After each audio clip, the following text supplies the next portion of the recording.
Shalom, selamat pagi Bapak Ibu dan Saudaraku yang terkasih dalam Tuhan Yesus Kristus. Selamat berjumpa kembali dalam Renungan Embun Surgawi. Pagi ini renungan berjudul Pengikut yang Setia, yang diambil dari Titus 1 ayat 1 dan ayat yang keempat, yang berbunyi, dari Paulus, hamba Allah dan Rasul Yesus Kristus, untuk memelihara iman orang-orang pilihan Allah dan pengetahuan akan kebenaran seperti yang nampak dalam ibadah kita. Kepada Titus, anakku yang sah menurut iman kita bersama, kasih karunia dan damai sejahtera dari Allah Bapa dan Kristus Yesus, Juru Selamat kita, menyertai engkau. Bapak, Ibu, dan Saudara, istilah pengikut seringkali dianggap sebagai istilah rendahan. Pengikut adalah orang yang mengekor. Namun sebenarnya kata ini tidaklah bermakna selalu demikian. Apa hubungannya dengan Titus? Hari ini kita akan mengenal Titus lebih dalam. Siapa Titus sebenarnya? Meskipun kita tidak banyak mengetahui tentang Titus dan bahkan sedikit informasi tentang Titus, tetapi ia cemerlang menurut pendapat Rasul Paulus. Ia adalah salah satu penolong yang paling dapat dipercaya dan berharga bagi Rasul Paulus.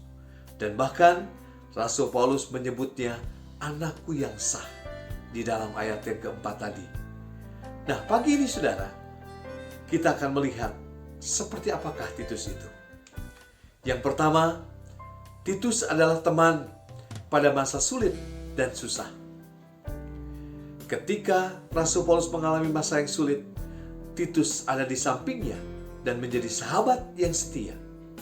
Dan ketika Rasul Paulus pergi ke Yerusalem untuk mengunjungi sebuah gereja yang mencurigai Rasul Paulus dan bahkan tidak mempercayainya dan bahkan membencinya, Paulus mengajak Titus untuk menemaninya. Kita lihat dari Galatia 2 ayat yang pertama, yang berbunyi, kemudian setelah lewat 14 tahun, aku pergi pula ke Yerusalem dengan Barnabas dan Titus pun kubawa juga. Itulah Titus, teman pada masa sulit dan masa susah. Yang kedua, Titus adalah seorang yang bisa menerima tugas yang berat. Ketika persoalan di Korintus mencapai puncaknya, Paulus mengirim Titus ke sana sambil membawa surat yang paling keras yang pernah ditulisnya. Kita lihat dari 2 Korintus 8 ayat 16 yang berbunyi demikian. Syukur kepada Allah yang oleh karena kamu mengaruniakan kesungguhan yang demikian juga dalam hati Titus untuk membantu kamu. Memang dibutuhkan seseorang yang memiliki karakter sejati untuk mengemban tugas semacam itu. Dan Titus memiliki keteguhan serta ketangguhan yang memampukan dia menghadapi dan mengatasi situasi yang pelik seperti itu. Di dalam dunia ini ada dua macam manusia. Yang pertama, saudara, mereka yang bisa membuat keadaan buruk menjadi semakin buruk. Dan yang kedua adalah mereka yang dapat menciptakan ketertiban di tengah kekacauan dan membawa damai sejahtera di tengah perselisihan.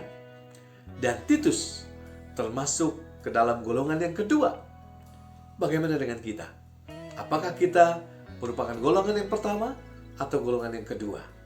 Anak-anak Tuhan seharusnya akan membawa damai di tengah dunia ini, apapun keadaannya.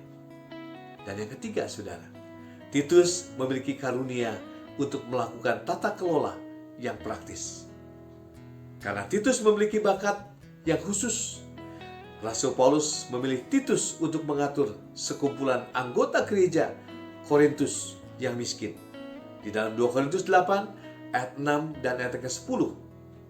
Ayat 6 berbunyi, sebab itu kami mendesak kepada Titus supaya ia mengunjungi kamu dan menyelesaikan pelayanan kasih itu sebagaimana ia telah memulainya. Dan ayat yang ke-10, inilah pendapatku tentang hal itu.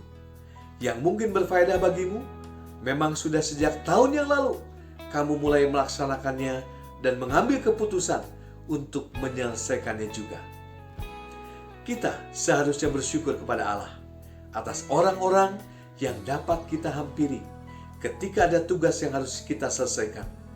Mereka adalah orang-orang yang menyokong kita dan melakukan tugas mereka serta mengelolanya dengan baik. Titus adalah teladan yang baik bagi semua orang. Dan setiap orang perlu mengemban sifat untuk bisa dipercaya dan diandalkan seperti Titus. Amin. Tuhan Yesus memberkati kita semua.